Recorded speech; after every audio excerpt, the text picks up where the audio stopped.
welcome you to the bread of life. I welcome you to the bread of life. Let us look to the Holy Bible. Hey friends, I'm Sharon and I welcome you to the bread of life. Let us look to the Holy Bible, Psalm 69 verse 1 to 18. The main thought of the day is, God, I'm too embarrassed. Let not those who hope in you be put to shame through me.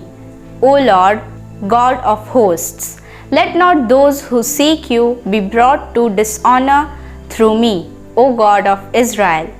For it is for your sake that I have borne reproach, that dishonor has covered my face.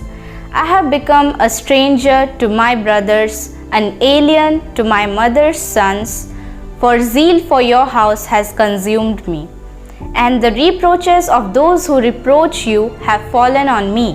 When I wept and humbled my soul with fasting, it became my reproach. When I made sackcloth my clothing, I became a byword to them.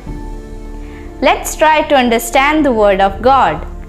David prayed in sackcloth and ashes. He did not even eat because he was so desperate for God's help to solve a difficult problem. He prayed for a long time, but God did not respond. Then people started to talk in whispers, saying that the God of David was not special.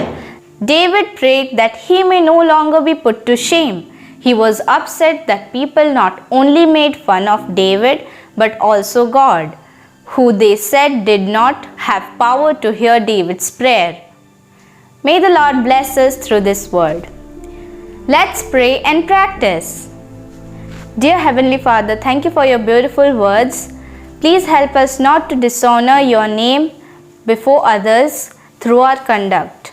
In Jesus' name, Amen.